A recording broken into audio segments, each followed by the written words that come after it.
कुंज विहारी।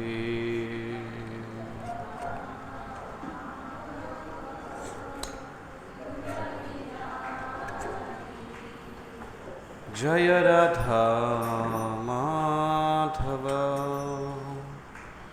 कुंज विहारी।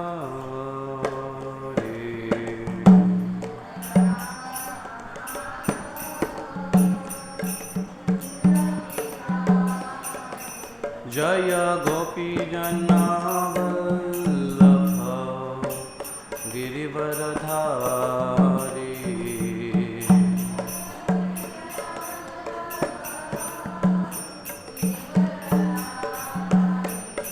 जय गोपी जनवल्लभ गिरिवरधारी।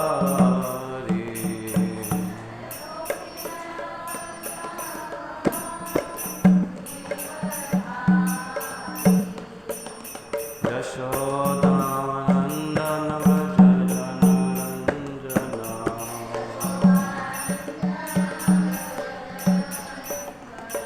यशोदानंदन व्रज जनरंजना।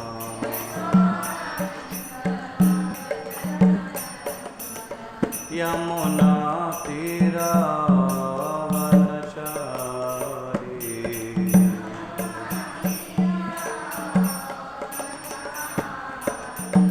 यमुना तीरावनचारी।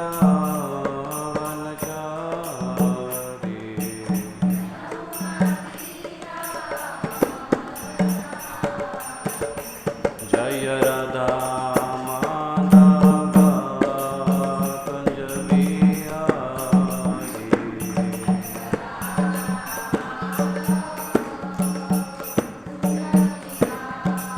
हरे कृष्णा हरे कृष्णा कृष्ण कृष्ण हरे हरे। हरे राम हरे राम राम राम हरे हरे।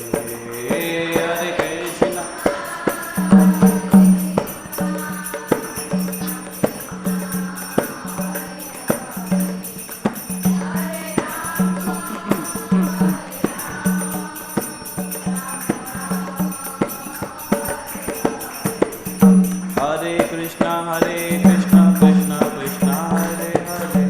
हरे राम राम राम हरे हरे।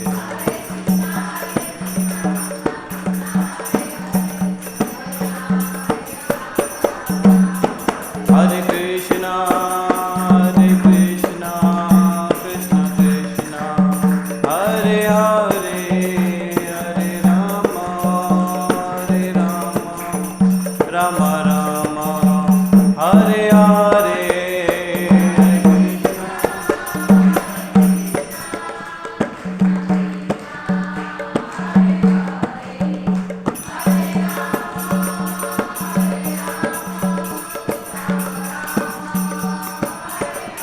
जय प्रभुपाद प्रभुपाद प्रभुपाद प्रभुपाद।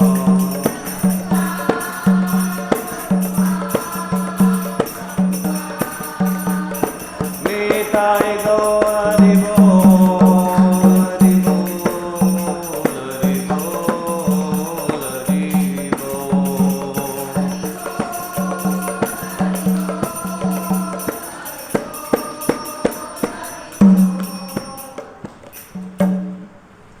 श्री हरिनाम संकीर्तन की जय।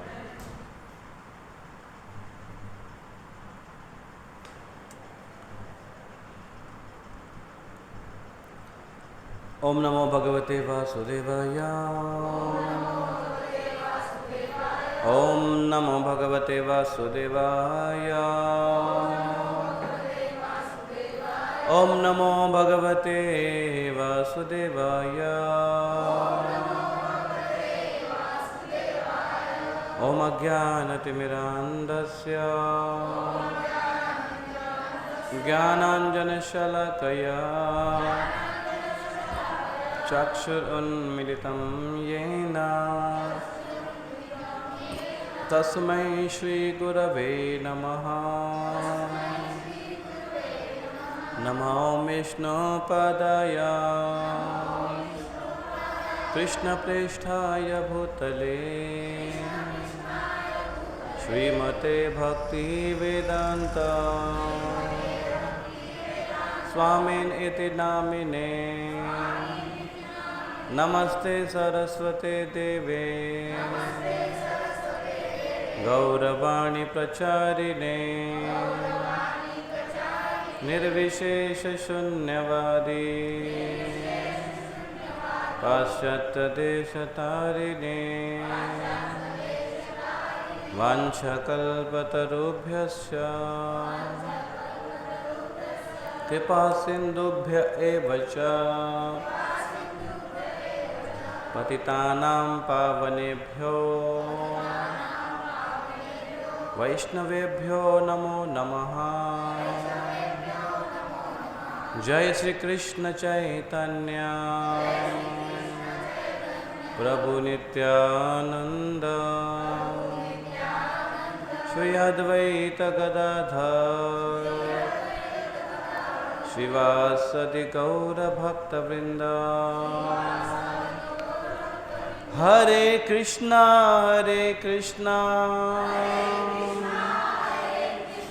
कृष्ण कृष्ण हरे हरे हरे राम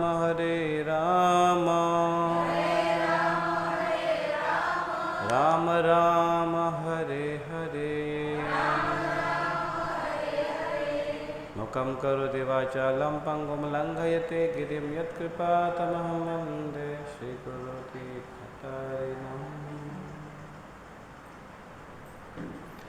हरे कृष्णा। सर्व भक्तांचं स्वागत आहे आजच्या रविवारच्या साप्ताहिक सत्संग कार्यक्रमामध्ये। आपण रामलीलेवर चर्चा करतोय। रामनवमी जवळ येत आहे।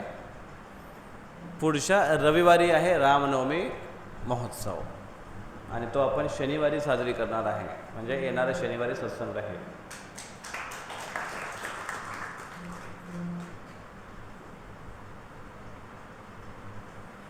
येणाऱ्या शनिवारी सत्संग राहील।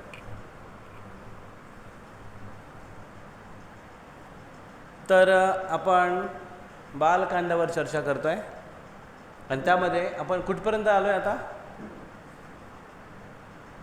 मागच्या वेळेस काय चर्चा केली?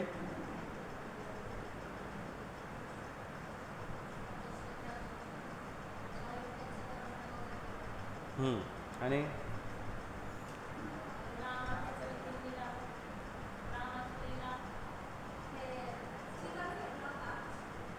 शिकार फेकला होता।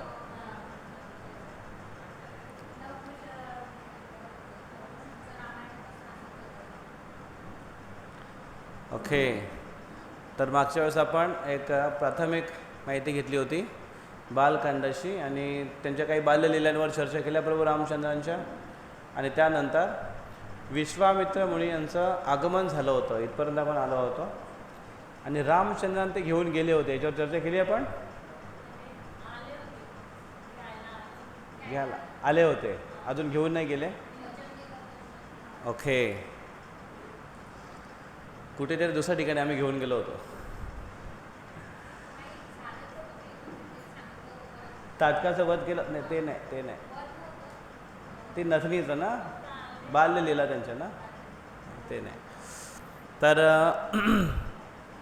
मग आता विश्वामित्र मुनी तिथे आलेत आणि विश्वामित्र मुनी हे यांचं खूप चांगल्या पद्धतीने स्वागत केलं दशरथ राजाने, आणि त्यांना आतमध्ये घेऊन आले, त्यांचं पाद प्रक्षालन केलं, स्थान दिलं बसण्यासाठी आणि त्यांचा अवभगत केला, त्यांना प्रसाद वगैरे दिला। त्याच्यानंतर ते विचारतात की मी तुमची काय सेवा करू शकतो, कृपया करून मला सांगा। आणि काय सेवा करू शकतो?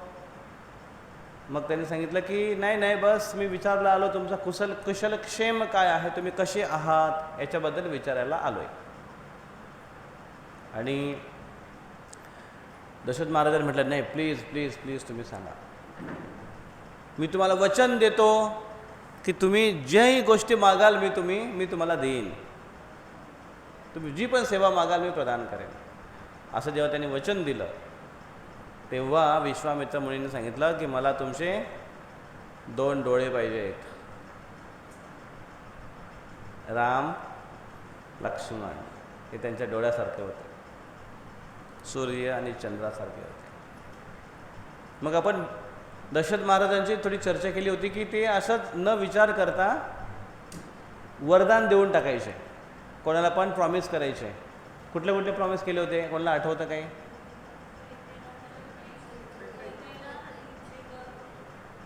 कैकेयीला दिलं होतं. केव्हा दिलं होतं कैकेयीला?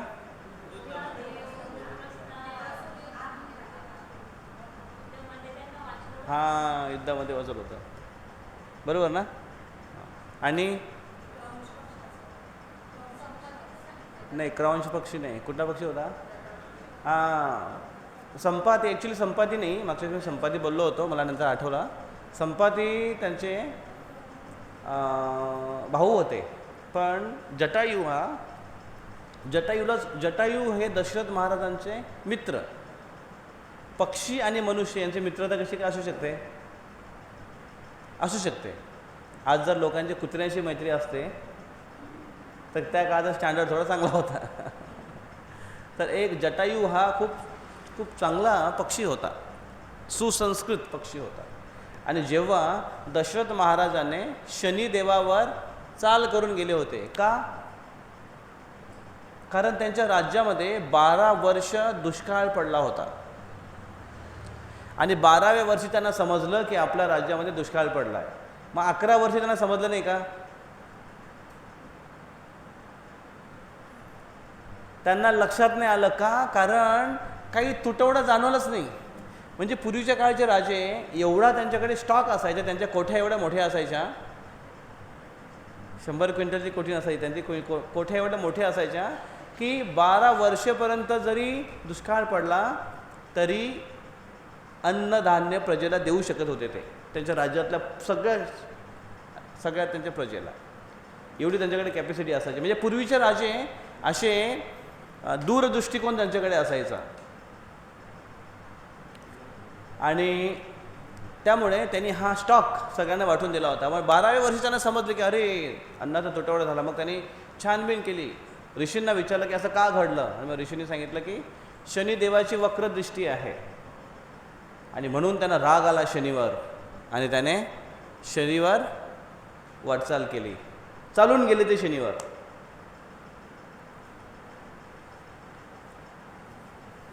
आणि शनिदेव पण विचार करायला लागले की याची एवढी हिंमत, पृथ्वीवरचा कोण एवढा मोठा राजा आला की जो माझ्यावर आक्रमण करायसाठी आला आहे. म्हणजे आज जर आपल्याला 7.5 लागली शनीची आणि आपण जर विचार केला की शनीची एवढी हिंमत, ही बोलायची फार मोठी हिंमत झाली आपली, नाही का? शनीची एवढी हिंमत. आपण चुपचाप जातो, काहीतरी तोडगा करतो आणि काहीतरी उपचार करून येतो. त्यांनी डायरेक्ट आक्रमण केलं, कारण त्यांचं नाव दशरथ होतं, त्यांचा रथ 10 दिशांना जात होता आणि म्हणून ते आकाशमार्गी गेले शनिवर आक्रमण करायला. आणि जवळ जेव्हा गेले तेव्हा शनीने त्यांच्याकडे नुसतं असं बघितलं आणि बघितल्याबरोबर त्यांचा रथाचा बॅलन्स गेला आणि ते रथासहित ते खाली कोसळले. रथच पूर्ण त्याच्या खाली इम्बॅलन्स झाल्याने खाली कोसळला. आणि जेव्हा तो रथ खाली कोसळत होता तेव्हा ते ओरडत होते, वाचवा वाचवा. आणि त्यावेळेस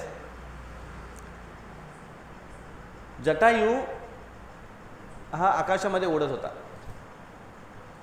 आणि त्यांची छलांग खूप उंच होती, भरारी होती. ॲक्च्युली त्यावेळेस त्यांची दोघांची शर्यत लागली होती. शर्यत नाही लागली होती, दोघांनी असा विचार केला होता की चला आपण दोघांनी सूर्याला धरू किंवा सूर्याला जाऊन पकडू. जटायू आणि संपाती दोघांची शर्यत लागली, दोघांची होड लागली होती, सूर्याला पकडायला जाऊ आपण. आणि दोघे पण एवढे उडाकू होते, एवढ्या तीव्र गतीने उडान घेतली त्यांनी की खूप जवळ गेले सूर्याचे. आणि जेवढे सूर्याचे जवळ गेले तेव्हा दाह त्यांना जास्त व्हायला लागला.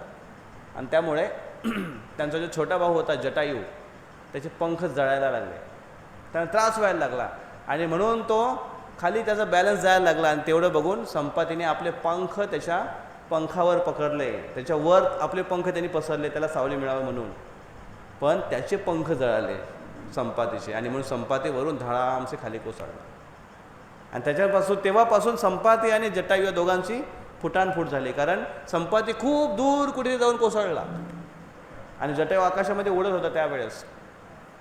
आणि त्याने बघितलं की दशरथ ओरडतोय वाचवा वाचवा, आणि त्यांनी जाऊन आपले पंख पसरले आणि दशरथ राजाचा पूर्ण रथ आपल्या पंखांवर आधांतरी धरून ठेवला.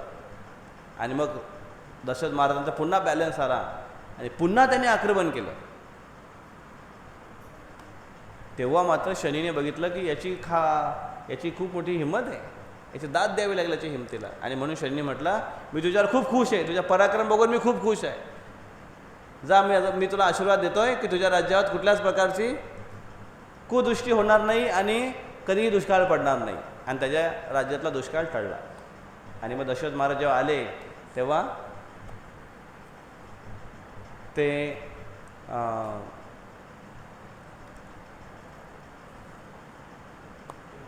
जटायूला म्हटले की मी तुझ्यावर खूप खुश आहे, तुम्ही मला मी तुम्हाला काही देऊ इच्छितो, मागा माझ्याकडून काय मागायचं असेल.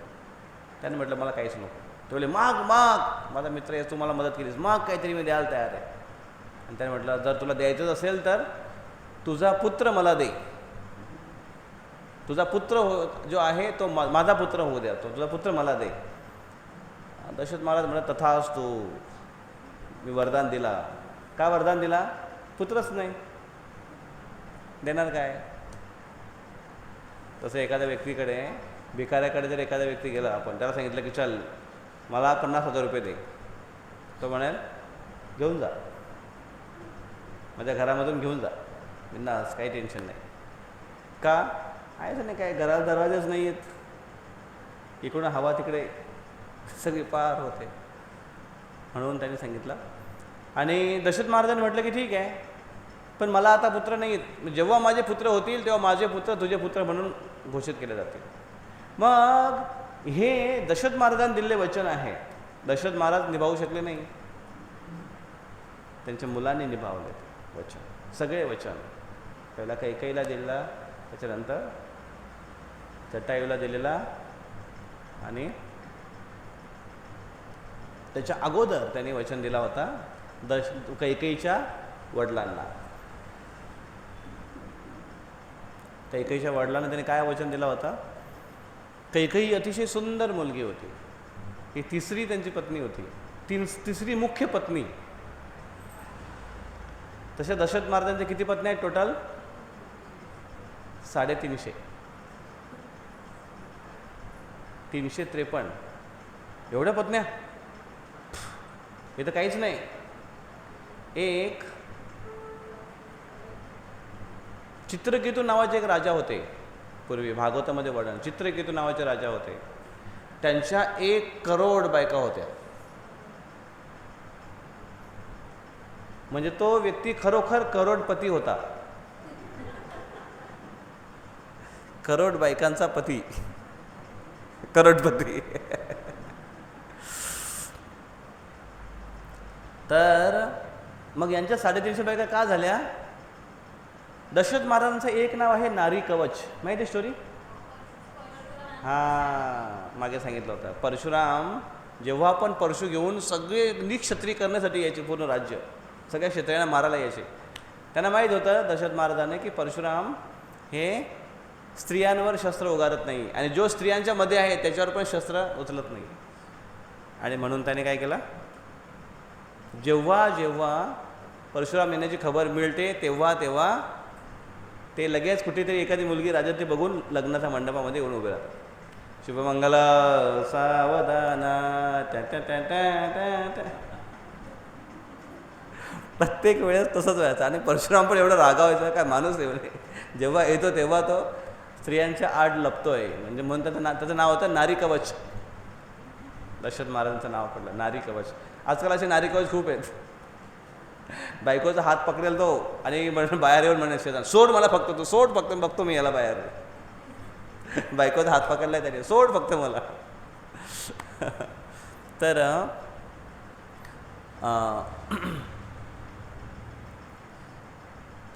मग असे ते वचन देत होते. म्हणून कधीही आनंदाच्या भरात वचन देऊ नये, आनंदाच्या भरात कोणाला काही प्रॉमिस करू नये, आणि संतापाच्या भरात उद्विग्नपणे बोलू नये. शब्दांना आवरावं. काय निघेल तोंडातून सांगू शकत नाही. तर मग दशरथ महाराज, हां जटायूचं सांगितलं ना मी. कुठपर्यंत आलो होतो आपण, काय सांगितलं? हां हां. मग त्यांनी वचन दिला पुन्हा याला. थोडं विसरतो मी आज.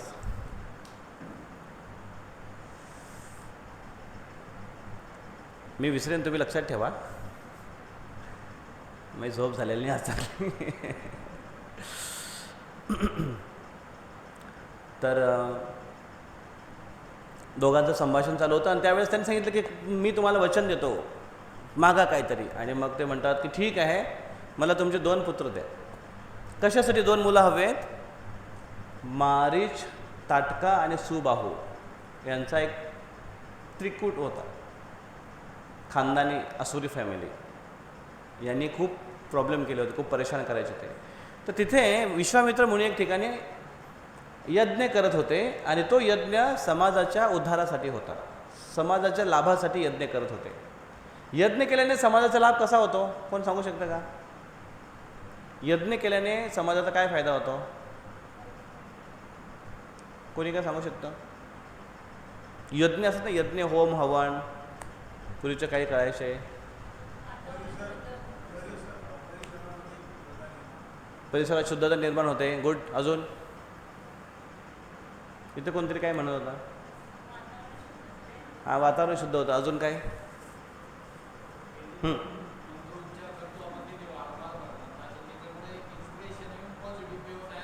ओके.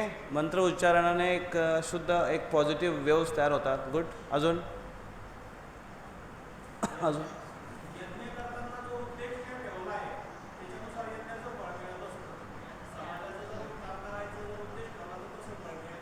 ओके. गुड. यज्ञाचा उद्देश जर असेल समाज हे हितासाठी, तर लाभ मिळतो. अजून काय? बोला बोला.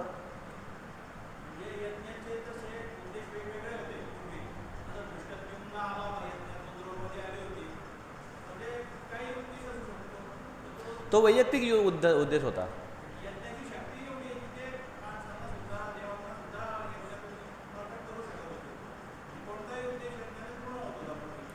पण समाजाचा उद्देश कसा साध्य होतो, समाज हित उद्देश कसा साध्य होतो? भगवद्गीतेमध्ये भगवान कृष्ण म्हणतात, यज्ञात भवती पर्जन्यो. कुठला श्लोक येतो? अन्नात भवन्ति भूतानि पर्जन्यात अन्न संभवः. आणि पुढे काय? यज्ञात भवतो पर्जन्य, यज्ञ कर्म समुद्भवः. यज्ञ केल्याने पर्जन्य होतं. पर्जन्य म्हणजे काय? पाऊस. ये रे ये रे पावसा, तुला देतो पैसा.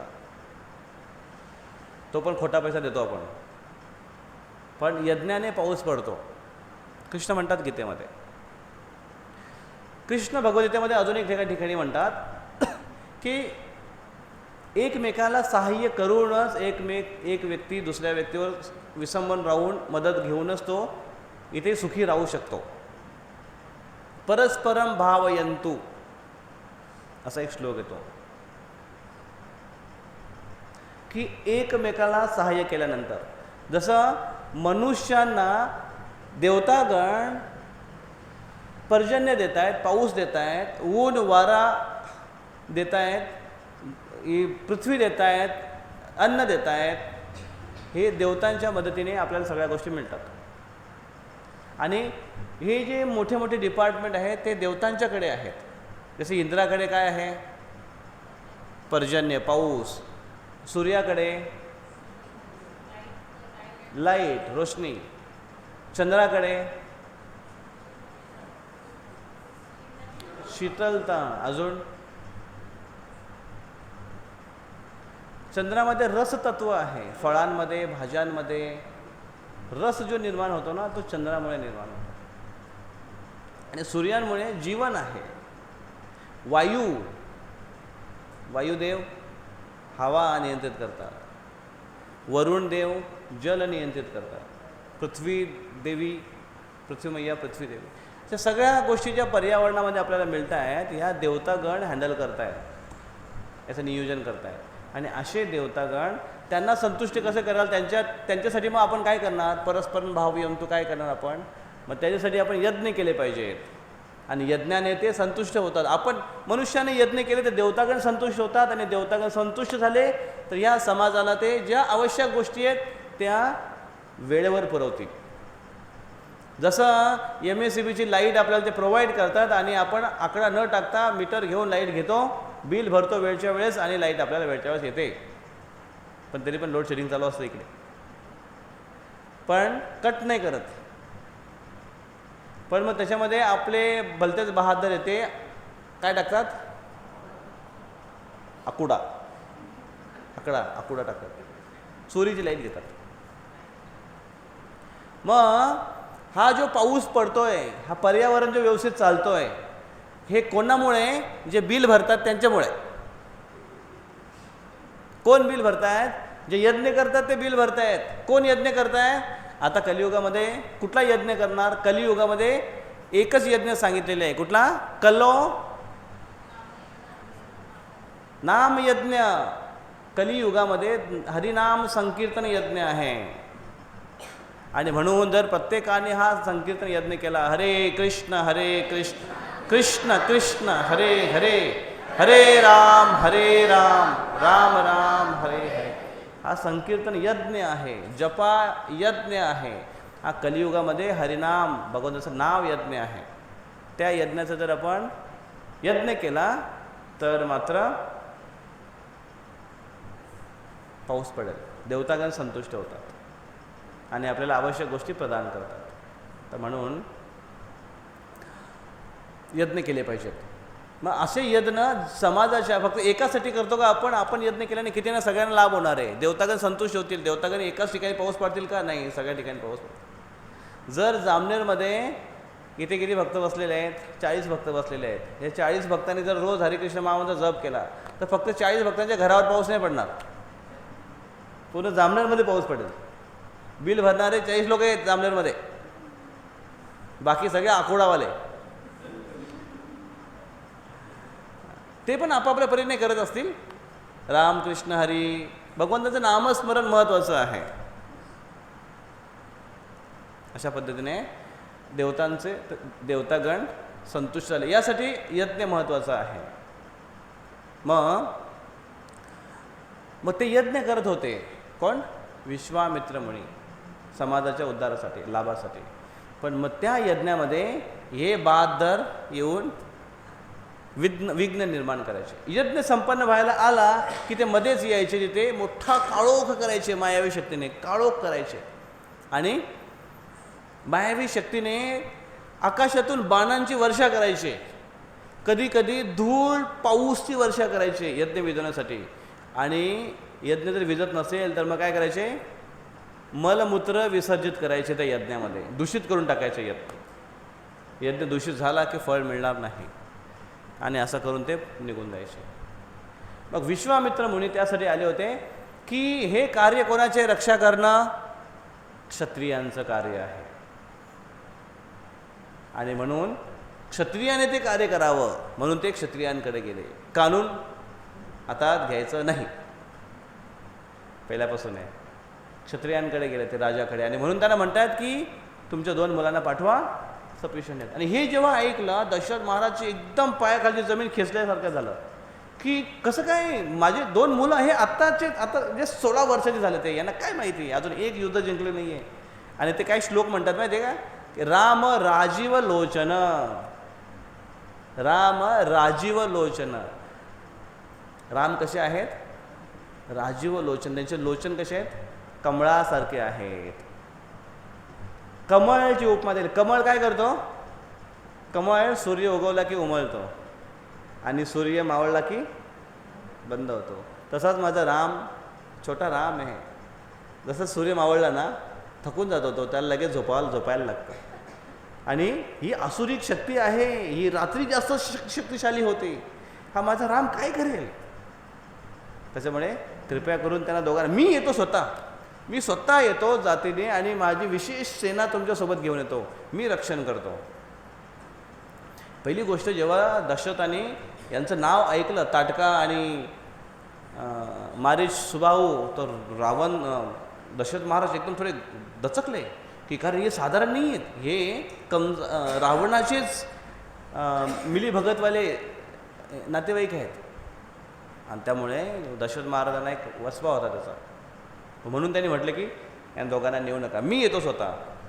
आणि विश्वामित्र मुनींनी सांगितलं की तुम्ही काही काळजी करू नका, ते सक्षम आहेत ह्या गोष्टी यांच्याशी यांना नष्ट करण्यासाठी, ते दोघे सक्षम आहेत, म्हणून तुम्ही काही काळजी करू नका.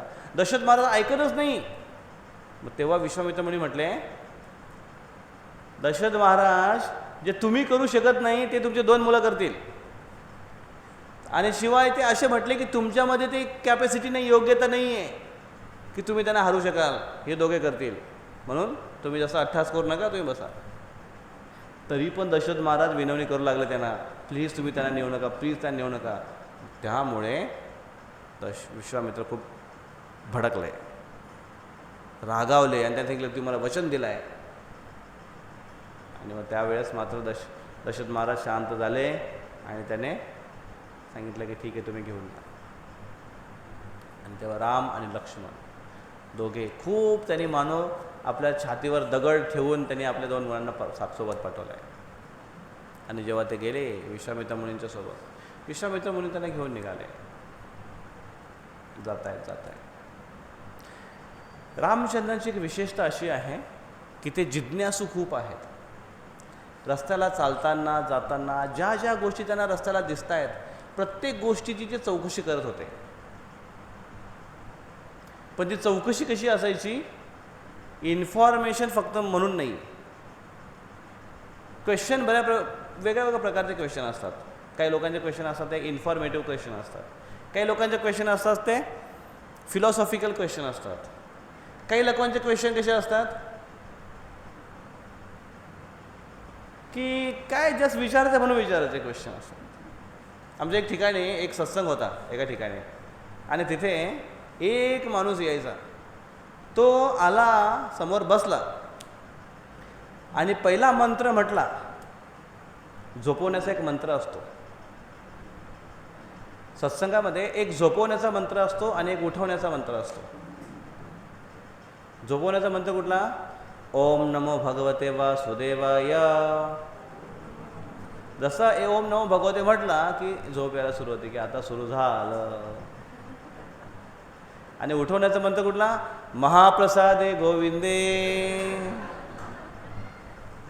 जसं महाप्रसादे सुरू झालं, अच्छा झालं का, संपलं. तर तो असा होता की ओम नमो भगवते सुरू झालं की तो समोर बसायचा आणि एकदम झोपून जायचा. आणि जसं प्रोग्राम संपला आणि प्रवचनकार काय विचारायचे, कोणाचा काय प्रश्न, लगेच त्याचा हात वर. प्रत्येक प्रवचनानंतर प्रवचनकारने जसं विचारलं की कोणाचा काय प्रश्न, लगेच त्याचा हात वर. काय ऐकला याने आणि प्रश्न कशाच्या बळावर करतोय काय माहिती नाही, पण तो हात प्रत्येक वेळेस वर आणि काहीतरी प्रश्न विचारत येतात. तर म्हणून प्रश्न पण कसे असावे हे पण फार महत्त्वाचं आहे. कधी कधी आपण प्रश्न विचारायला संकोच करतो. काय संकोच असतो प्रश्न विचारायला, अरे बाकीचे लोक काय म्हणतील, काय प्रश्न विचारतोय. किंवा कधी कधी प्रश्न विचारायला भीती वाटते की कसं काय विचारू, किंवा कधी कधी असं विचारू का असं करता करता करता करता नाही विचारत. किंवा मग कधी कधी प्रश्न आल्यानंतर असं वाटते जाऊ दे, प्रभूजी तिकडे जेव्हा रूममध्ये भेटेल ना तिथे विचारू. पण प्रश्न विचारल्याने काय फायदा होतो, मनातली शंका निघून जाते. इतरांच्या मनामध्ये पण तो प्रश्न असू शकतो, त्यांना पण त्याचा फायदा होतो. आणि प्रश्न विचारून जेव्हा आपण उत्तर मिळतो, सखोल माहिती मिळते, ते जास्त वेळ लक्षात राहतं स्वतः उत्तर शोधण्यापेक्षा. म्हणून प्रश्न विचारलं पाहिजे, जिज्ञासा असायला पाहिजे. जिज्ञासूने तर रोज आपण प्रश्न विचारतो सकाळी उठल्यापासून. प्रत्येक जीव जसं सकाळी सूर्य उगवला की प्रत्येकाचे प्रश्न चालू होतात. सूर्य उगवल्याच्या पूर्वीच पक्ष्यांची पण कलरव सुरू होते, चिव चिव चिव चिव चिव चिव चिव चिव चिव चिव चिव चिव चिव चिव चिव काय करतात, आज चला उठा उठा उठा उठा चला. आणि ते जे लहान बाळं असतात पक्ष्यांचे ते म्हणतात चिव चिव चिव चिव चिव चिव चिव, जा जा आम्हाला खाणं घेऊन या, खाणं घेऊन या, खाणं घेऊन या, खाणं घेऊन या. आणि ते बाहेर जातात आणि बघतात कुठे कीड पडलेली आहे, कुठे खायला पडलेले, कुठे धान्य पडलेले, कुठे पडले. प्रत्येकाचे प्रश्न चालू असतात, चिव चिव चिव चिव चिव. तसं मनुष्याचे पण प्रश्न, सकाळी उठल्या प्रश्न, चला उठायचं, आता काय करायचं. हो, कामावर जायचं. भाकरी करायची, जॉब करायचे, सब्जी आणायची, काय भाव आहे. मार्केटमध्ये पण सगळ्यांचे प्रश्न असतात, काय भाव आहे. प्रत्येकाचे प्रश्न. पण कुठले प्रश्न महत्त्वाचे आहेत? आध्यात्मिक चर्चेचे प्रश्न महत्त्वाचे आहेत. बाकी सगळे प्रश्न तर पापी पेट का सवाल.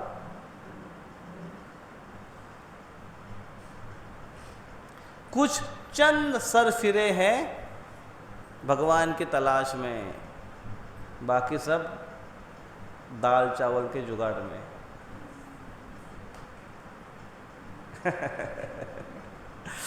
तर म्हणून मग त्यांची जिज्ञासू वृत्ती असायची रामचंद्राची, आणि ते खरोखर प्रामाणिकपणे प्रश्न विचारायचे जाणून घेण्यासाठी. आणि प्रत्येक ठिकाणी ते प्रश्न विचारत तो प्रवास ज्यांचा आहे ना, खूप सुंदर प्रवास येतो जाताना.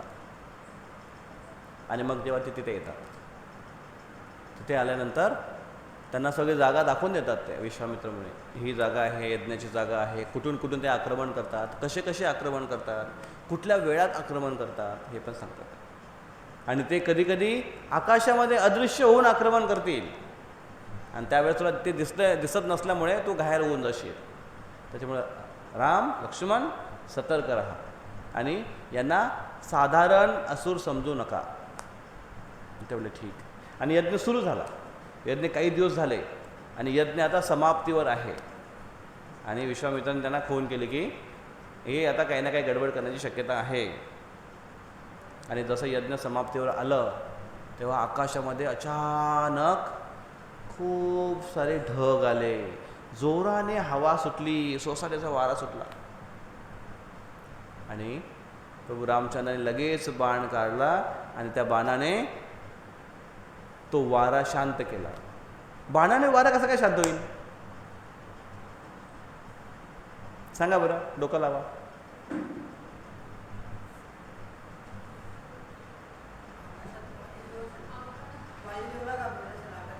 मग वायुदेवाचे बाण मारा.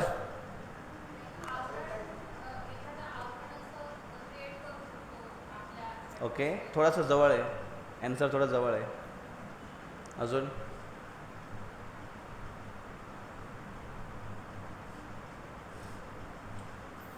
जे अस्त्र असायचे ना ते हमेशा एकाने जर एक अस्त्र सोडला तर दुसरा काउंटर ॲक्ट करणारा दुसरा अस्त्र सोडतो त्याला रोखण्यासाठी. आपल्या इथे कसे पत्ते फेकतो, पत्ते, याने तिकडे एक्का टाकला की याने बादशाह टाकला की याने राणी टाकली, असं एकावर एक कसं असतं की नाही, एकापेक्षा एक. हुकूम हां, एक्का टाकला तिथं म्हणतो मग आमचा हुकूम. हे अगोदर खेळलो आम्ही, हुकूम असतो ना. तसं अस्त्रांवर अस्त्र असतो. जर वायव्य अस्त्र जर सोडला तर त्याला रोखण्यासाठी पर्वत अस्त्र सोडला जातो. पर्वत अस्त्र म्हणजे पर्वत वायू अडवू शकतो म्हणून पर्वत अस्त्र सोडला जातो. अग्नेय अस्त्र जर तुषाने सोडला तर हा पर्जन्य अस्त्र सोडून त्याला विझवतो. असे बरेच अस्त्र आहेत, त्याचा एका अस्त्राला दुसरं अस्त्र काउंटरॅक्ट करतो. काही अस्त्र असे आहेत की त्याला उपायच नाही. ब्रह्मास्त्राला उपाय आहे फक्त एकच, काय? ब्रह्मास्त्र. तसं महाभारतामध्ये वर्णन येतात. अश्वत्थामाने ब्रह्मास्त्र सोडला अर्जुनावर आणि त्याला रोखण्यासाठी अर्जुनाला सुद्धा ब्रह्मास्त्र सोडावं लागलं, पण त्याच्याने खूप मोठे साईड इफेक्ट होतो. महाभारतामध्ये एकदा नारायण अस्त्र सोडला होता अश्वत्थामाने सर्वांना मारण्यासाठी. नारायण अस्त्राला प्रतिउत्तर देण्यासाठी कुठलाच अस्त्र नाही आहे एवढं शक्तिशाली. आणि त्याच्यामुळे त्या अस्त्राला आता काय करणार. आणि भगवान कृष्ण बघायला लागले की तो अस्त्र तिकडनं आला आहे, फार शक्तिशाली अस्त्र आहे. आणि अर्जुनाला समजत नाही की आता याला काय उत्तर करू, माझ्याकडे कुठला अस्त्र बाण नाही. मग ते अर्जुन कृष्णाला विचारतात, कृष्ण आता काय? कृष्ण म्हणतात आता काय नाही, याला काहीच नाही करू शकत. म्हणजे मग याच्यासाठी फक्त एकच उपाय आहे, यांच्यासमोर नम्र व्हा आणि याला दंडवत प्रणाम करा. हा अस्त्र काहीच करणार नाही, आशीर्वाद देऊन निघून जाईल. ते बोला अरे चांगली आयडिया आहे. सगळी सेना, सगळी त्यांची जी पार्टी होती पांडवांची. सगळ्यांना सांगितलं की प्रणाम करा प्रणाम करा. सगळ्यांनी दंडवत प्रणाम केला आणि अस्त्र सगळ्यांना आशीर्वाद देत देत गेला. आणि भीमसेन म्हणतो मोडेन पण वाकणार नाही, गदा घेऊन उभा राहिला, मी बघतो म्हणे अस्त्राला. आणि भीमसेन घेतली त्यांनी गदा आणि त्यांच्यावर आक्रमण करायला चालून गेला. आणि जसा त्या अस्त्राचा प्रभाव भीमसेनवर झाला, भीमसेनच्या शरीराचा आग व्हायला लागली आणि भीमसेन जळायला लागला. आणि भीमसेन तरी पण मानायला तयार नाही, म्हणजे नाही मी मानणार याला, मी याला तुकडे तुकडे करेन. तेव्हा कृष्ण आणि अर्जुन दोघं रथ सोडून जे पळत पळत गेले भीमसेनकडे आणि भीमसेनला पकडला. दोघांनी त्याचं डोकं पकडलं आणि खाली दाबलं जमिनीवर आणि त्याला सपाट झोपवलं आणि तो अस्त्र वरून निघून गेला. कधी कधी आई वडील मुलांना असा दंडोत प्रणाम करतात की नाही, बिचारा जबरदस्ती करतं तरी पण नाही कर कर कर. एकदा एक ठिकाणी एक लहान बाळाला घेऊन एक माताजी आली होती. ते नाही प्रणाम कर प्रणाम कर. तो आणि तिने दाबलं डोक्यात, खाट जमिनीला. कार्पेट होता, बरं होतं. लादी असती तर काहीतरी फुटलं असतं, लादी फुटली असती कधी डोकं फुटलं असतं. प्रणाम करून अस्त्र असे असतात, काउंटरॅक्ट करणारे अस्त्र असतात. आणि त्यामुळे रामचंद्राने लगेच तो अस्त्र रोखला. आणि कधी कधी ते मायावी अस्त्र मायावी अशी तयार करतात, मायावी दृश्य असं तयार करतात की वास्तविक ते नसतं पण असं जाणवतं की इथे असं काहीतरी त्यांनी तयार केलं आहे, इल्युजन तयार केलं आहे, ज्याच्याने ते खूप बाण आकाशातून पडायला सुरुवात होतात. रामचंद्राने ते मायावी शक्ती नष्ट करण्यासाठी बाण मारला आणि ती मायावी शक्ती नष्ट केली. आणि त्यांच्या समोर एक अक्राळ विक्राळ खूप शक्तिशाली आणि अस्तव्यस्त तिचे असे केस विखरलेले अशी एक स्त्री ताटका समोर प्रकट झाली. जशी ती स्त्री ताटका त्यांच्यासमोर त्रिशूळ घेऊन प्रकट झाली, रामचंद्राने जो बाण ताणला होता तो रामचंद्र शांत झाले. का? स्त्रीवर कसं काय बाण मारू? भले ती असुर आहे पण ती स्त्री आहे आणि स्त्रीवर बाण चालवणं हे क्षत्रियांची परंपरा नाही आहे, शूरवीरांची परंपरा नाही आहे. आणि ते थांबले. आणि लगेच विश्वामित्र मुनी म्हटले की हे राम, हे बघू नकोस की ती स्त्री आहे पण ती असुर आहे, त्याच्यामुळे असुर हिचे गणनेमध्ये तिला कन्सिडर कर आणि तिचा वध कर. आणि म्हणून प्रभू रामचंद्राने बाण मारला आणि एकाच बाणामध्ये ती खाली कोसळली. जशी ती खाली कोसळली तशी तिचे बाकीचे जे सवंगडी तिचे मुलं जे आहेत मारीच आणि सुबाहू या दोघांनी जोरात आक्रमण केलं. राम लक्ष्मण आणि रामचंद्र एवढे तरबेज आहेत बाण मारण्यामध्ये की इमिजिएटली त्याने दुसरा बाण लावला आणि मारीचला आकाशामध्ये जो दूर फेकून दिला एका बाणाने. एक बाण त्याचा असा हिट झाला त्याच्या छातीला की तो एवढा लांब उडला, तो आकाशामध्ये उडत समुद्रामध्ये 800 मैल जाऊन दूर पडला. 800 मैल दूर जाऊन पडला म्हणजे किती तो बाणाचा स्पीड असेल. आणि अंगामध्ये बाण न घुसता तो बाणाच्या प्रहाराने एवढ्याला मोडला. विचार करा, बेशुद्ध होऊन तो समुद्रामध्ये पडला आणि समुद्राचं खारं पाणी पिऊन पिऊन शुद्धीवर आला. आणि जेव्हा नदीच्या समुद्राच्या जेव्हा कडेला लागला तेव्हा त्याला सगळं आठवलं की बाप रे. आणि जेव्हा जेव्हा तो क्षण आठवायचा रामचंद्राचा तो बाण, तेव्हा त्याच्या अंगाला असे शहारे यायचे मारीच्या. आणि म्हणून त्यांनी कुठे पण र जरी नाव ऐकलं तरी त्याला राम वाटायचा आणि तो तिथून पळून जायचा. एवढा त्याच्या मनामध्ये वचपा बसला होता. त म्हटलं, त म्हणजे ताक जसा होतो की नाही तसं त्यांना र म्हणजे राम वाटायचा. आणि म्हणून रामापासून तो दूर राहण्याचा प्रयत्न करायचा. अशा पद्धतीने सुबाहू याने आक्रमण केलं आणि प्रभू रामचंद्राने त्यांना बाण मारून तिथेच त्याला समाप्त केलं. अशा पद्धतीने. आणि काय होत होतं की यांचं युद्ध जे खूप चालू होतं, भगवान लगेच मॅच संपवत नाही, थोडा मजा करतात. रामचंद्र थोडी मजा करतात, कृष्ण पण थोडी मजा करतात. थोडी असं थोडं आठीतटीवर आला की कशी मजा येते. 3 बॉल 13 रन. आणि मग आता कसं काय होणार काय माहिती काय होणार. आणि लगेच दुसऱ्या बॉलमध्ये छक्का आणि अंपायर म्हणतो नो बॉल. मग किती रन झाल्या? 7 रन. अशा पद्धतीने जेव्हा मॅच चेंज होते इथे पण अशाच पद्धतीने रामचंद्र थोडंसं खिलवाड करतायत. मजा आणतात थोडं. आणि पण विश्वामित्र मुनी म्हटलं, राम टाईमपास करू नको आता. का? संध्याकाळ होत आहे. ती वेळ संध्याकाळची होत होते. युद्ध करता करता संध्याकाळ, सूर्यास्त होत आहे. सूर्यास्त जर झाला आणि अंधार पडायला सुरुवात झाली तर रात्रीच्या वेळेस असुरांची शक्ती डबल होते. रात्रीच्या वेळेस असुरांची शक्ती जास्त वाढते. म्हणून आत्ताच त्यांना संपव. आणि रामचंद्रांनी लगेच बाण काढला आणि एका बाणमध्ये संपूर्ण नष्ट केलं. मारीचला उडवला, सुबाहूला ठार केला आणि ताटकाला पण ठार केला. अशा पद्धतीने तिघांचा उद्धार प्रभू रामचंद्रांनी केला. लक्ष्मण बॅकअपला होते, बघत होते आणि अशा पद्धतीने तिघांचा वध केला. आणि प्रभू रामचंद्र मग यज्ञ संपन्न झाला, त्यांचा जय जयकार करण्यात आला.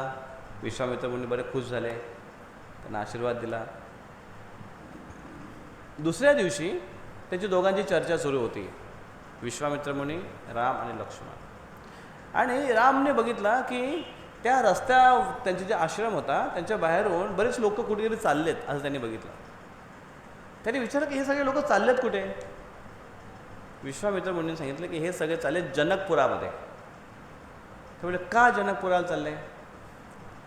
धनुष्य बघायला. ते बोलले, धनुष्य बघायला एवढं लांब जायची काय गरज आहे?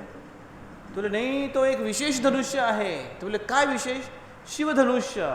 आणि तिथे प्रण केलेला आहे, पण पण पण लावलेला आहे. काय?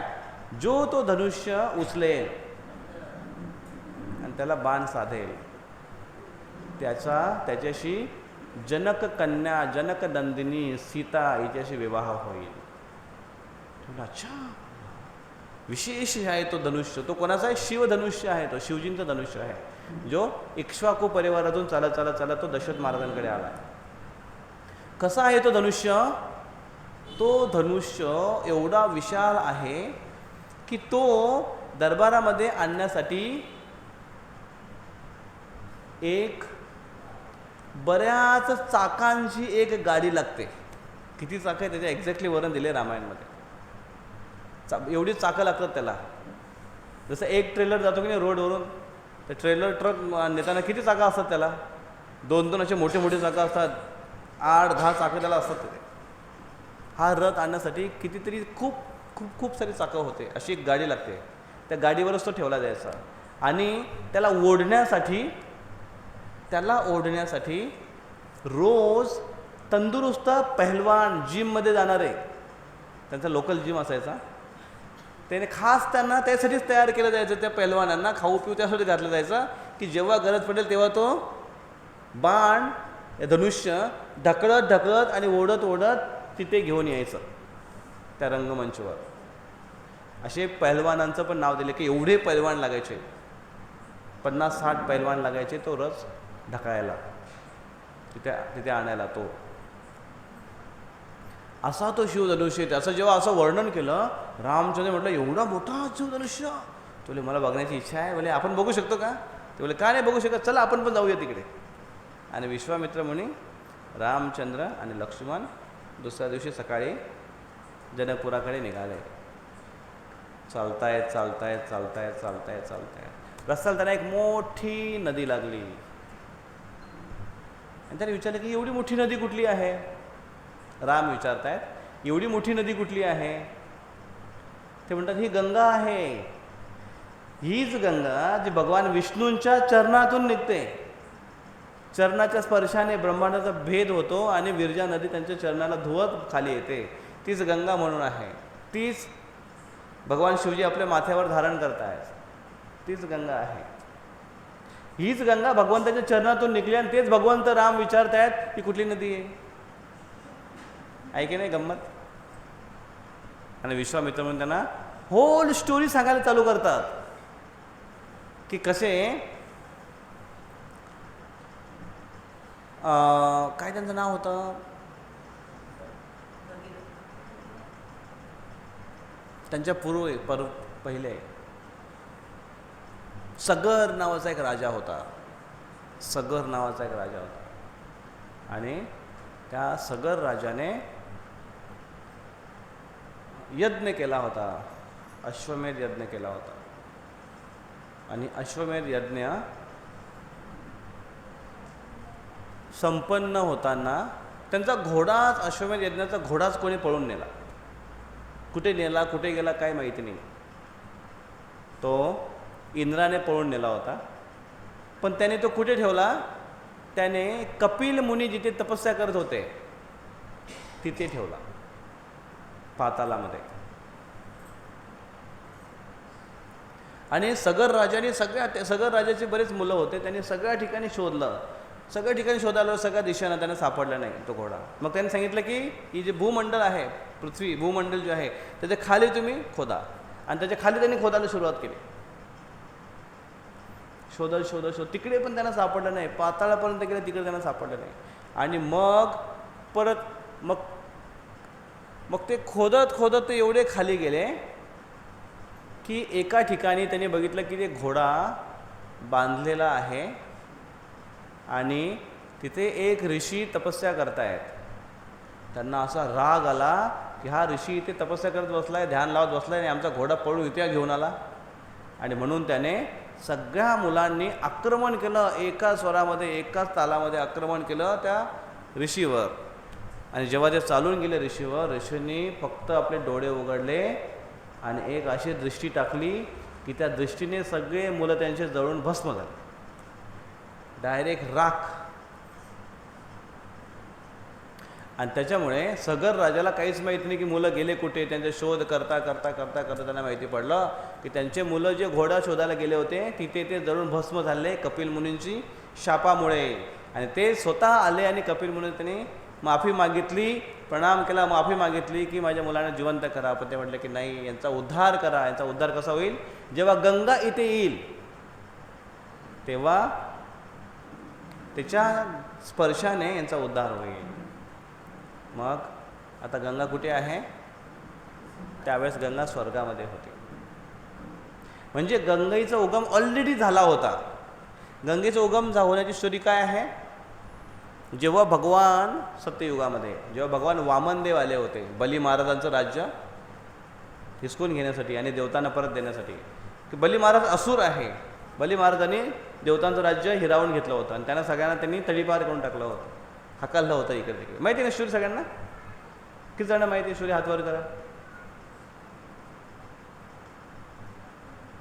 किती जण माहिती नाही? हातवर करा. ज्यांना माहिती आहे त्यांनी, ज्यांना माहिती नाही त्यांना सांगा.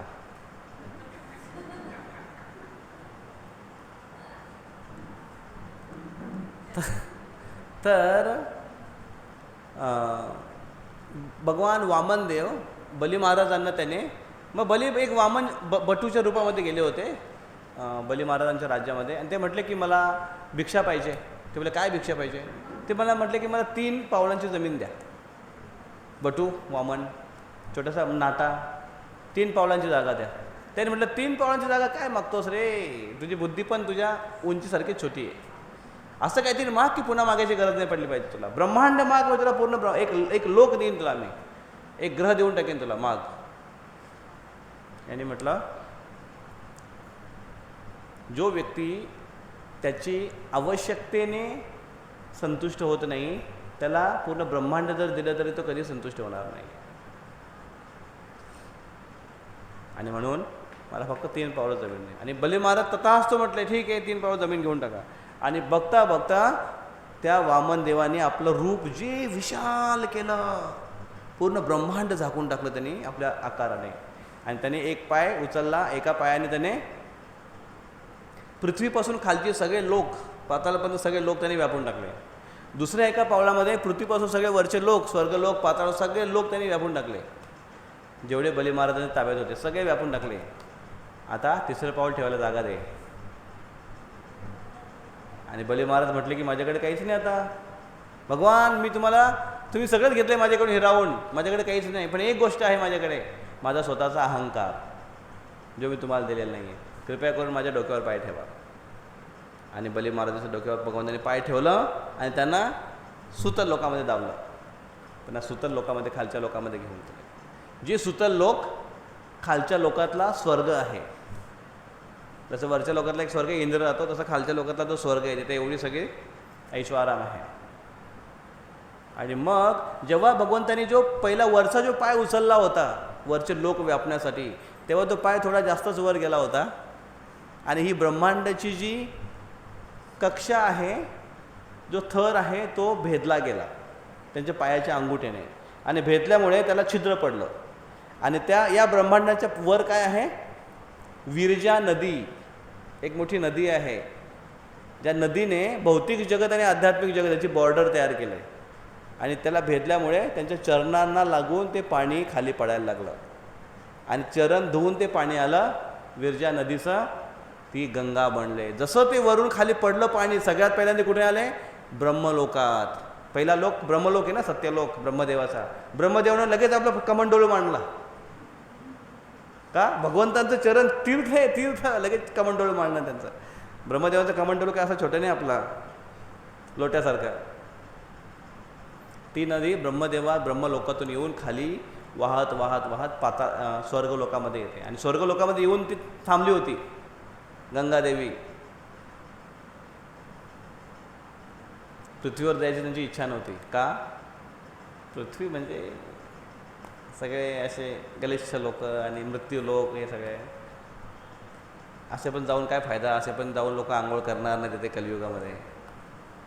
दिवसातून एकदाच आंघोळ करतील, ते पण पाणी घेऊन गरम करून करून गरम करून आंघोळ करतील. कलियुगातल्या लोकांना बघून किंवा पृथ्वीवर तिथे यायची इच्छा नव्हती, ती स्वर्गामध्येच ठीक होते. मग तिला स्वर्गामधून खाली आणण्यासाठी सगर राजाने त्यांचा मुलगा अजून त्यांनी प्रयत्न केला. त्याचे प्रयत्न केले आणि त्यांनी तपस्या केली. ती तपस्या करता करता करता त्यांचं आयुष्य संपलं. मग त्यांचा अजून एक मुलगा आला अंशुमान, त्याने तपस्या केली. त्याची तपस्या पण करता करता त्याचं आयुष्य निघून गेलं. त्याच्यानंतर त्यांचा दुसरा पुत्र आला, तिसरी पिढी ही. तिसरा पुत्र आला कोण? भगीरथ राजा. मग भगीरथ राजाने तपस्या केली आणि त्यांच्या तपस्येने फळ मिळालं आणि भगवान शिवजींना त्यांनी संतुष्ट केलं. कारण त्यावेळेस शिवजींच्या जटेमध्ये गंगादेवी होती आणि म्हणून त्यांनी सांगितलं की कृपया करून गंगेदेवीने जरा बोलवायचं. आणि अशा पद्धतीने शिवजी प्रसन्न झाले. शिवजीने आशीर्वाद दिला. शिवजीने सांगितलं गंगाला, गंगे जा खाली. आणि गंगा यायला तयार नाही. काय यायला तयार नाही? तेवढे बरे तुमच्या जटेत एक वैष्णवाचा संघ मिळतो आम्हाला. परम वैष्णवा नाम यथा शंभू शिवजी सगळ्यात श्रेष्ठ वैष्णव आहेत, त्याच्यामुळे संघ मिळतो आम्हाला. शिवजी रागावले आणि शिवजीने जटा आटपटली खडा आणि तिला बाहेर काढली. आणि मग गंगा खाली जेव्हा पृथ्वीवर आली, तेव्हा पृथ्वीवर जेव्हा आली गंगा, तेव्हा भगीरथ राजाने तिला घेऊन ते जात होते. तर अशा पद्धतीने ती पूर्ण स्टोरी सांगितली की कसे ते आले. भगीरथ त्यांना घेऊन चालले होते. चालता चालता चालता चालता बरेच दूर गेले. ते रथात चालले होते आणि गंगा मागे प्रवाह वाहत होता. दूर जाता जाता जाता जाता एक ठिकाणी, आणि त्यांना कसं कळत होतं गंगा येते, आवाज येतो ना गंगेचा, एवढी मोठी वाहते म्हणून आवाज येतो तिचा. आणि पुढे गेल्यानंतर त्यांना आवाज येणं बंदच झालं. त्यांनी मागे वळून बघितलं तर काय पाण्याचा लवलेश नाही. गेली कुठे गंगा? आणि बरेच मागे फिरले ते आणि मागे गेले तिकडे एका ठिकाणी, तिथपर्यंत ते ओला दिसला आणि त्याच्यानंतर गंगा दिसलीच नाही. त्याने म्हटलं काय झालं असेल. आजूबाजूला त्यांनी चौकशी केली, बघितलं तर एक झोपडी आहे. तर झोपडीपर्यंत पाण्याचा ओल दिसतो, त्याच्यानंतर इकडे वाहताना दिसत नाही. त्या झोपडीजवळ गेले आणि त्याने विचारलं, तिथे एक ऋषी बसले होते ध्यान करत. त्यांना विचारला की ऋषी महाराज, इथे गंगादेवी आली होती, बघितली का तुम्ही? कुठे गेली? ते बोलले हां गेली. कुठे गेली? माझ्या पोटात. तुला मी इथे तपस्या करत बसलो होतो, ती तिकडनं आली, माझी झोपडी तिने बुडून टाकली, मग मी तिला पिऊन टाकली. म्हणजे त्या काळचे ऋषी असे शक्तिशाली होते की ते एवढा गंगेचा मोठा लोट पिऊन टाकले त्यांनी. जसं अगस्त्य ऋषीबद्दल वर्णन येतं, अगस्त्य ऋषीने पूर्ण समुद्र पिऊन टाकला होता. सागर नाव कशापासून आला? सगर राजापासून.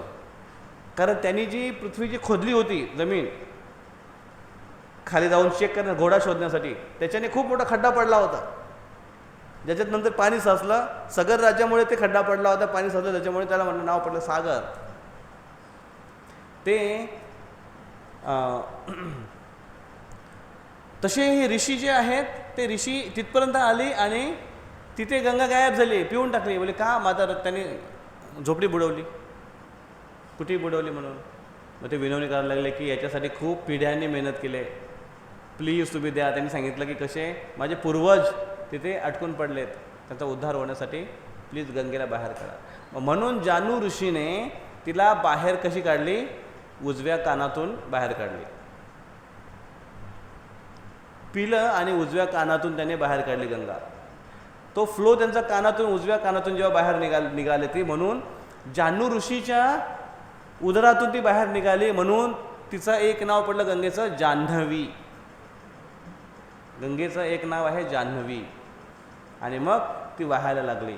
आणि म्हणून ते कानातून तिचा उद्रेक झाला, उजव्या कानातून. म्हणून उजव्या कानामध्ये गंगेचा वास मानला जातो. पूर्ण शरीर जरी दूषित होतं तरी उजवा कान हा दूषित होत नाही. म्हणून ब्राह्मण जे आहे ते कानाला जनेऊ लटकवतात लघुशंकेसाठी, किंवा असे गोष्टी ज्या दूषित गोष्टी आहेत त्या करताना कानाला अटकवतात.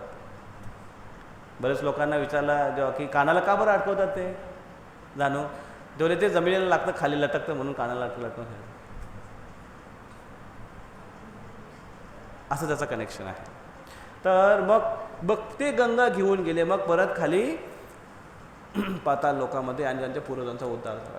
मग तो गंगेचा फ्लो अजून हा इकडे पृथ्वीवर अशा पद्धतीने वाहतो.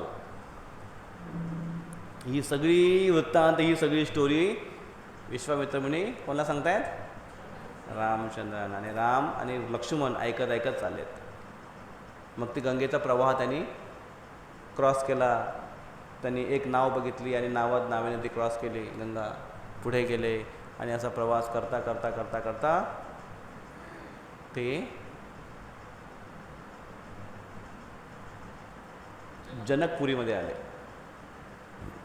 जनकपुरामध्ये जेव्हा ते आले तेव्हा ते पोहोचण्याच्या पूर्वीच खबर पोहोचली होती की विश्वामित्र मुनी आणि 2 प्रिन्स ते येत आहेत, राजकुमार येत आहेत, दशरथ महाराजांची 2 मुलं.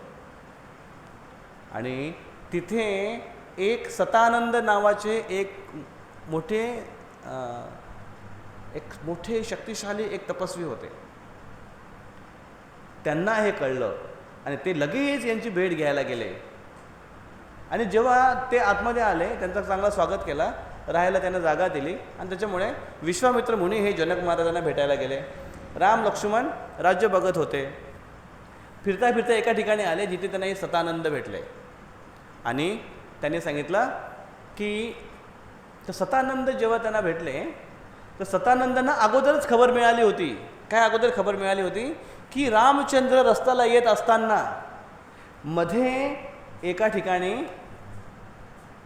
विश्वामित्र म्हणून त्यांना घेऊन गेले होते. आणि त्यांच्या चरणांची धुली एका दगडाला स्पर्श झाली आणि त्याच्यातून एक सुंदर कन्या बाहेर आली. तिचं नाव होतं अहिल्या. आणि त्याच्यामुळे ही गोष्ट त्यांनी ऐकली होती आणि ते खूप असे आसुसले होते रामचंद्राचं दर्शन घेण्यासाठी. आणि त्यांनी सांगितलं की ही स्टोरी मी ऐकली तुमची आणि मला खूप कुतूहल वाटतं की तुम्ही असं केलं. तुमच्यासोबत विश्वामित्र मुनी होते. विश्वामित्र मुनी माझे गुरु महाराज. हे जेव्हा सतानंद मुनींनी सांगितलं की ते माझे गुरु आहेत विश्वामित्र मुनी, लगेच त्यांना प्रणाम केला. आणि रामचंद्र त्यांना विचारू लागले, प्लीज प्लीज मला सांगा तुमच्या गुरूंबद्दल अजून ग्लोरीज सांगा. कारण विश्वामित्र मुनी फार प्रभावी आहेत ते, पण ते स्वतःबद्दल काय सांगणार नाही कधी. महान जेव्हा एखाद्या हस्ती असते नम्रतेपोटी ते स्वतःबद्दल काय सांगत नाही कधी. पण त्यांच्याबद्दल अजून माहिती आपल्याला हवी असेल, अजून आपली का माहिती पाहिजे, गुरूंच्या प्रती आपली का माहिती पाहिजे, श्रद्धा वाढली पाहिजे. म्हणून श्रद्धा वाढली म्हणजे आस्था वाढेल. आणि आस्था वाढली तर भक्ती वाढेल, म्हणजेच प्रेम वाढेल. आणि आस्था, श्रद्धा, भक्ती, प्रेम जर वाढलं तर आपल्या भक्तीमध्ये आपली प्रगती होईल. आणि म्हणून या गोष्टींची आवश्यकता असते. म्हणून ग्लोरीज कवी हमेशा ऐकले पाहिजेत. आणि म्हणून मग त्यांनी लगेच विचारलं आणि त्यांनी सांगायला सुरुवात केली.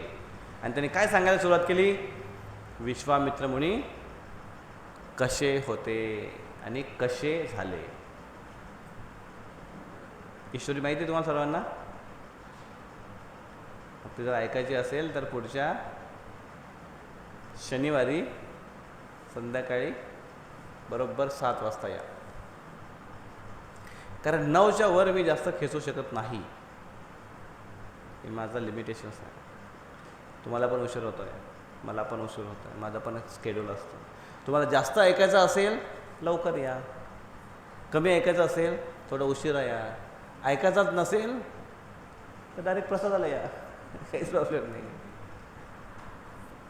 पण कथा जेव्हा आपण ऐकतो ह्या गोष्टी माहिती पण असतात आपल्याला, पण जेव्हा कथेमध्ये ह्या गोष्टी आपण ऐकतोय, सगळ्या भक्तांच्या सोबत जेव्हा आपण त्या गोष्टी ऐकतोय, श्रवण करतोय, त्याचा आपल्याला खूप जास्त पटीने लाभ मिळतो. म्हणून सत्संगाची एक विशेष महिमा आहे.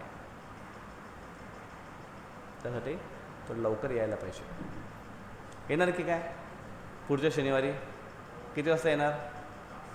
7 वाजता बरोबर या आणि हॉल अगोदर रेडी करा आणि पटकन आपण बसून कथा सुरू करू. आणि रविवारी रामनवमी आहे. रविवारी बऱ्याच पालख्या मिरवणुका निघतील आणि तुम्ही कोणी सत्संगाला येणार नाही हे मला माहिती आहे. आणि भुसावळला रामनवमी साजरी केली जाते मंदिरामध्ये, तिथे पण प्रोग्राम आहे. मग आपण रामनवमी साजरी करू 1 day before, advance Ramnavami celebration in advance by ISKCON Jamner devotees. रीबो सियावर रामचंद्र की जय. रामनवमी महोत्सव की जय. जगद्गुरु शिला प्रभुपाद की जय. ताई गौर प्रेमानंदे. हरी हरी. हरे कृष्ण. कोणाचा काय प्रश्न आहे?